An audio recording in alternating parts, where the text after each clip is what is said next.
Hello ladies and gentlemen, HOLLOWTIDE here, your third favorite marathon YouTuber, LOL. Bungie just released the ViDoc that people have been saying is coming out for a long time now. We have so much information, we know the price, when it's coming out, things like that, all the zones. There's so much in this ViDoc.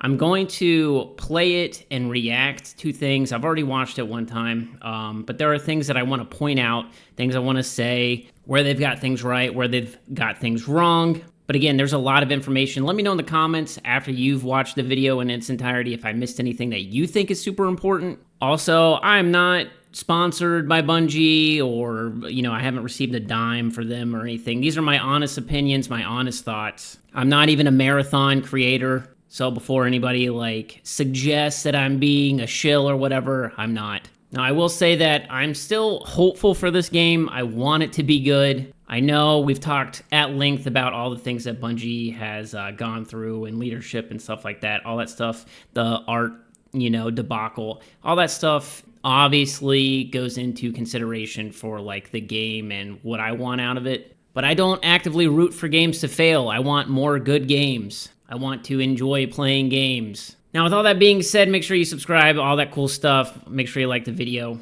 And let's get started. First thing I will say is the game looks a lot better. The whole point of an extraction shooter is that you're challenged to even survive in this world.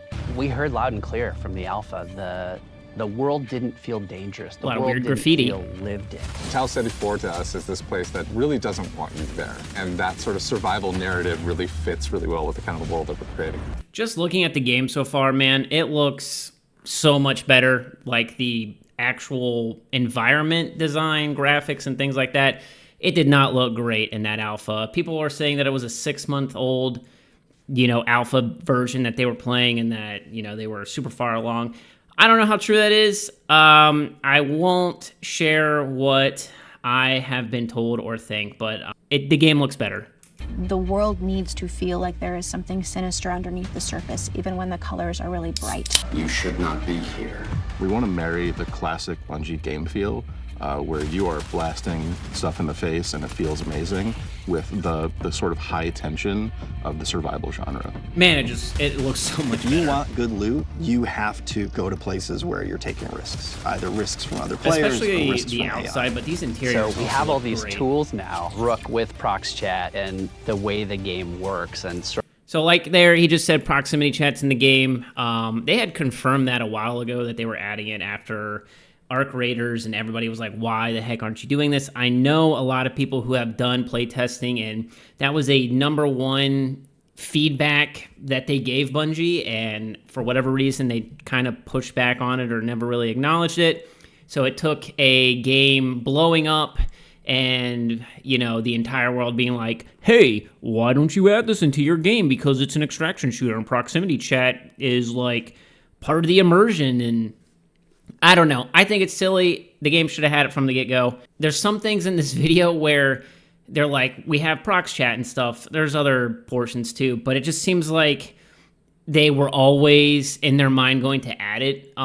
If that makes sense, it was always going to be there. Not that, hey, we heard player feedback and we were wrong and now we're adding it. So I just want to put that out there after I watched it the first time. That's kind of how I felt about it.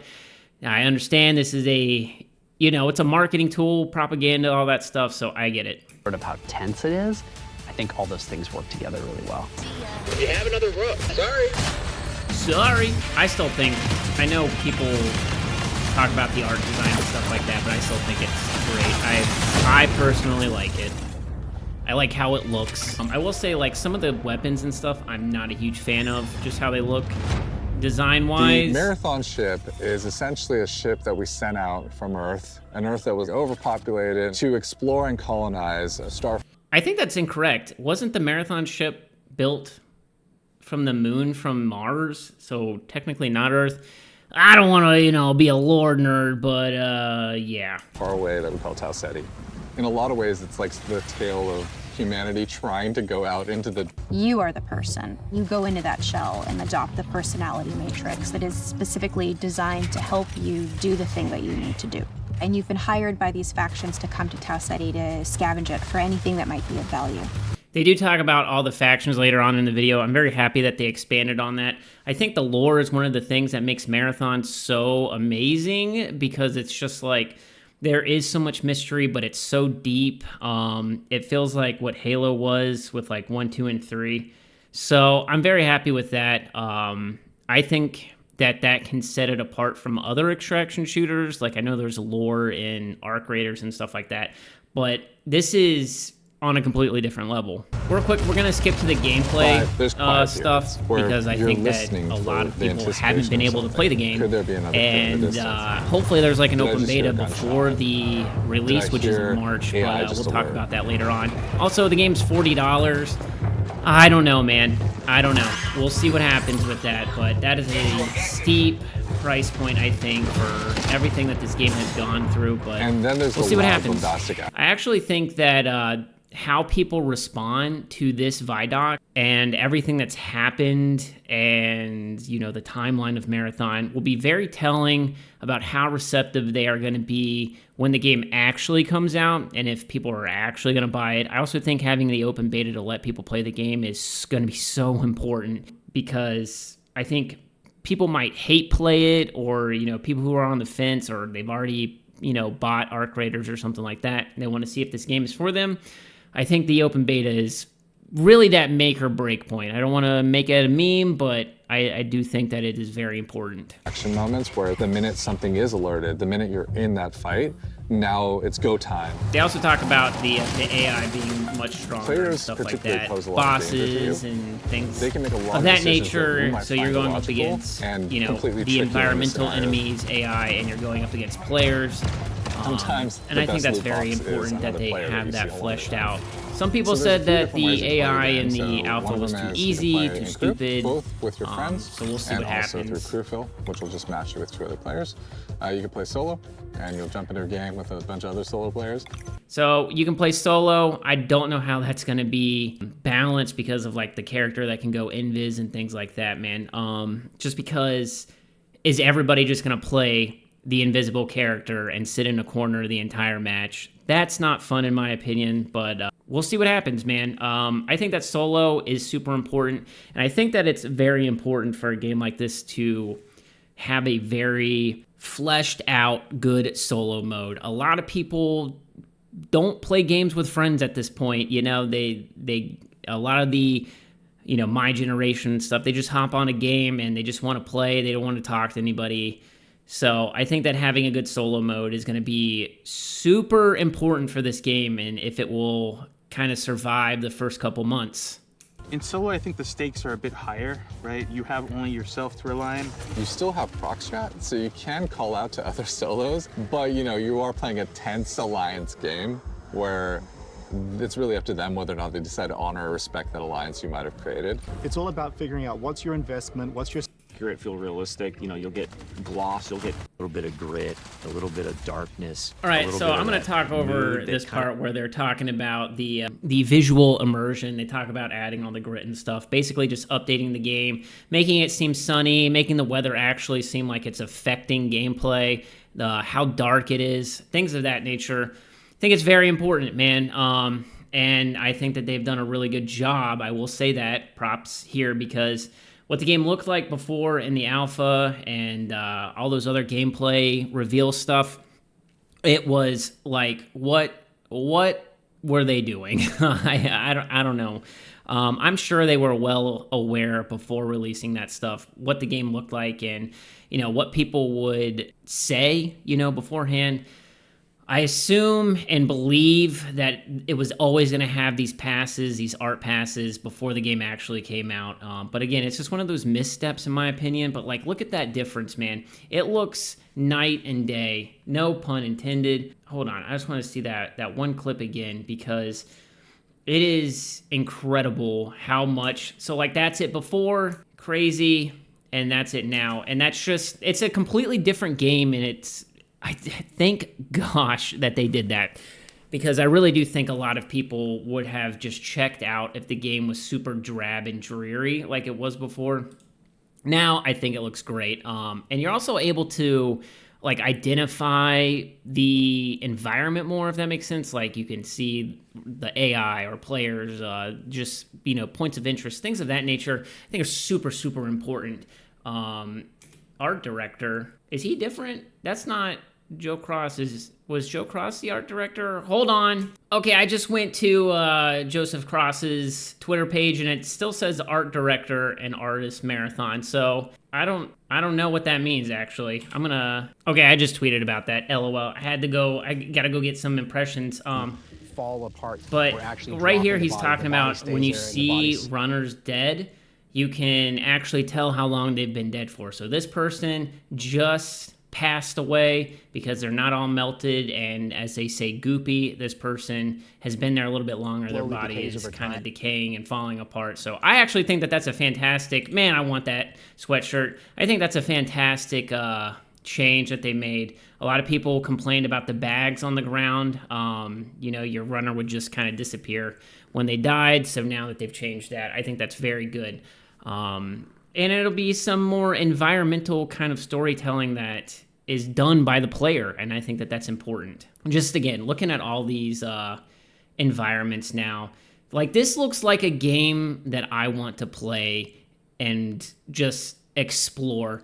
And initially, when they first announced Marathon, I would have talks with who I would consider a friend, ViDoc. If you've never seen ViDoc, he's a huge Halo person, Destiny.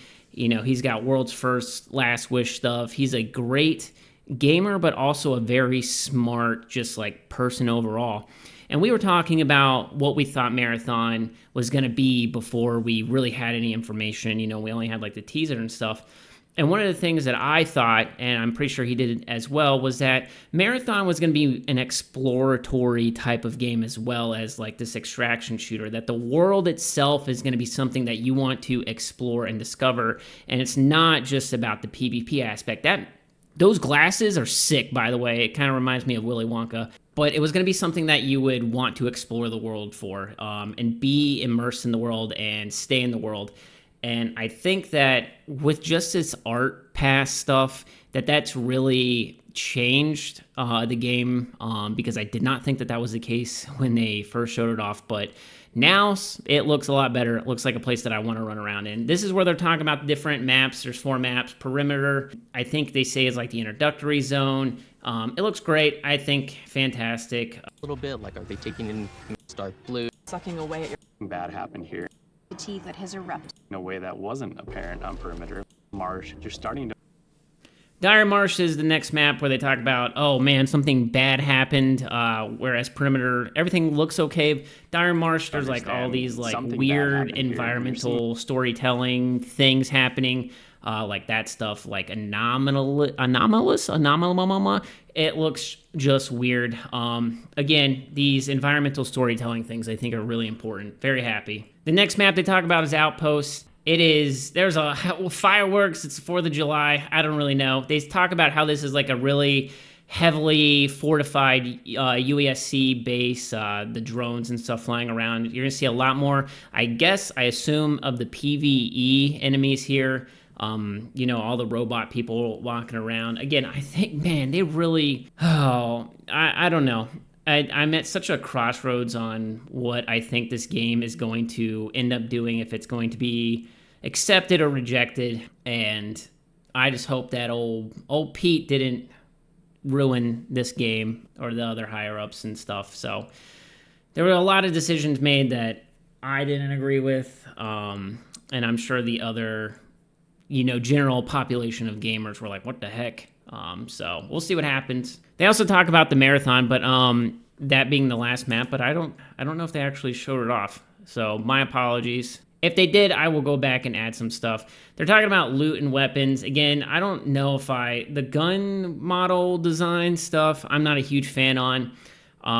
It is so like futuristic-y 3D printer that it's just a little outside of what I would consider my comfort zone for making the weapons look like. They match the world in some sense, but I don't know. It's just a little too weird for me, if that makes sense. Like that scope and stuff right there Like, it just doesn't, like, the design is extremely unique, but it also doesn't scream marathon or weapon to me. I don't know. It's a weird, I don't know how to really describe it. I just know that I'm not the biggest fan of it. And they talk about you'll be able to get weapon skins and stuff like that. So we'll see what happens. I don't know. I just am not. Let me know in the comments how you guys feel about the weapon designs. I definitely think like the runner stuff, the shells look a lot better than the weapons. So they talk about how you can basically change weapons here. Like they're talking about how the sidearm is just, you know, okay for close quarters combat.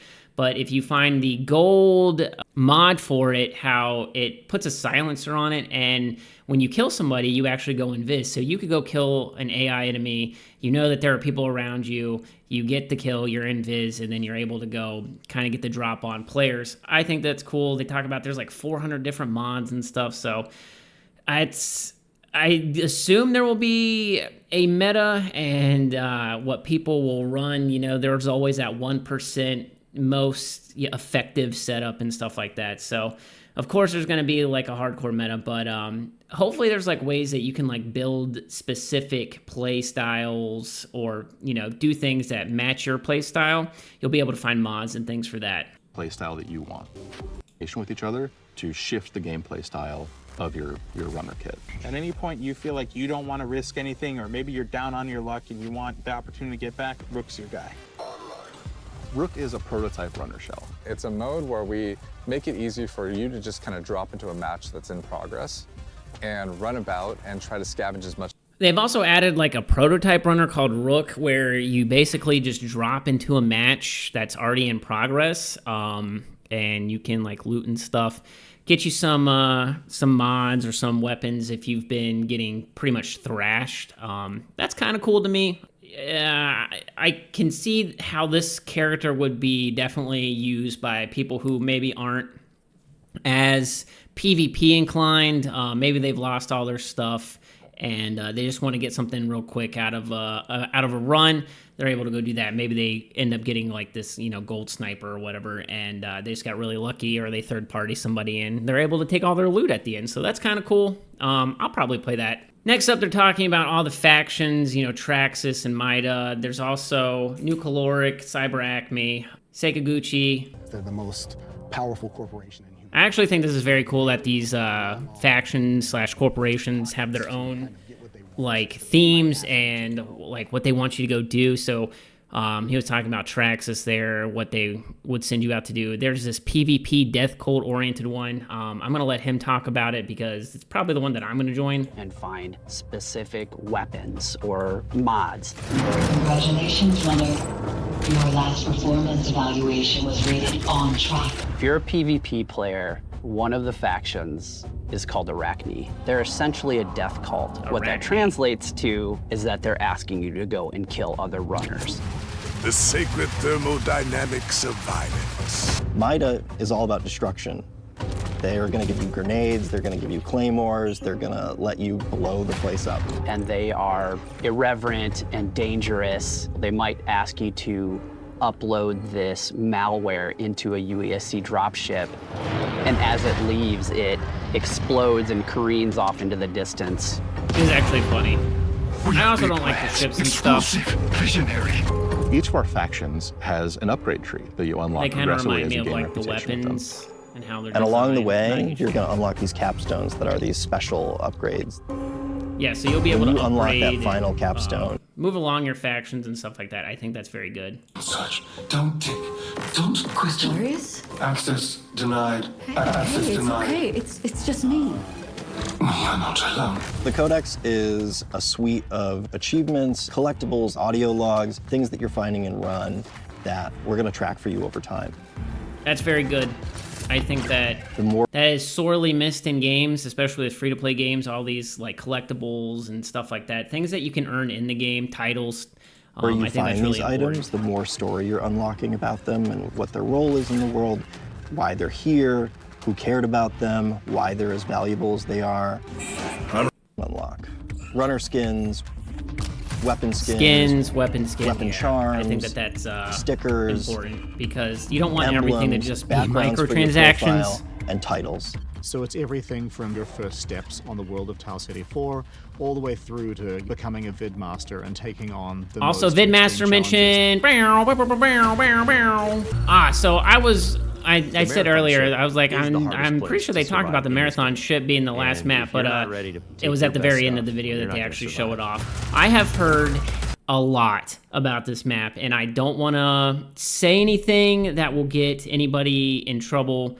So I will just say that if what I have been told and what Bungie is trying to do with the marathon map that they don't talk about in this video, they haven't really alluded to what it is, it will be one of the most influential kind of things in an extraction shooter. Nothing else like it. So we'll see what happens.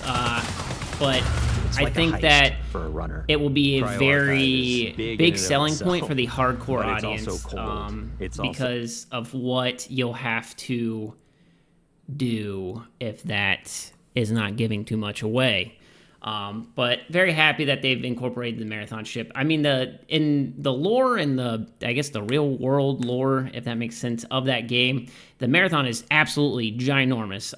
So I would assume that this is not, like, there's going to be multiple areas over time, over the years, if the game, lasts that long, where they'll open up new parts of the ship where you can go do a run and stuff like that. So that's what I think, at least. I think that there's a lot of opportunity there. I really hope that they add all the alien races like the Four and stuff. I don't think that we saw any more of them in this, or even if they're really alluded to, other than the fact that they say like AI and stuff like that. But yeah, I hope that we get into that old marathon alien stuff. Oh, well, there you go, right there. Hold on. Nice. Oh, that's it. That's all they show. It's just a quick shot of the compiler. Oh, well. That's pretty much it. I think what they talk about next is like the release date and the price point, maybe. Maybe they don't. There you go, March 2026. It's going to be $40. I didn't mean to click that. So yeah, my honest opinions, I think the game is going to be good. I think that it will release good. Whether that is enough in this day and age, whether there's enough content that comes after release, people are going to get bored and things like that. People move on so fast.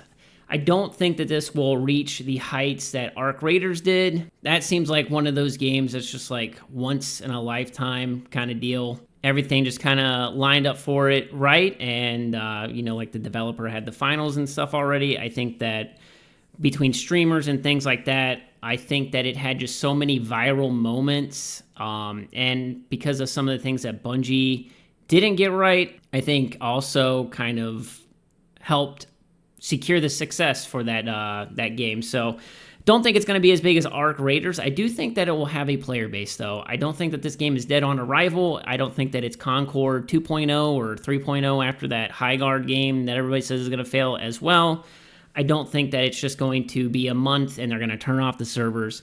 I do think that this game will find some type of success. Now, whether that's, a huge player base of 250,000 people concurrently playing a day, I don't think so. I think launch, it'll be pretty hype. That $40 price tag will definitely lower the player base for this game. I know it didn't really do that for Arc Raiders, but for Marathon, I do think that it will have an effect on that.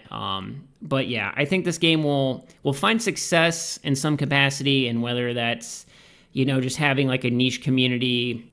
I really think that Bungie needs to listen to the player base leading up to and after release if they want to ensure that this game actually has any type of longevity. So that's it for this video. Those are my thoughts, my opinions. Let me know yours in the comments down below. I appreciate all of you. I read every comment. Make sure you subscribe. Trying to hit 20,000.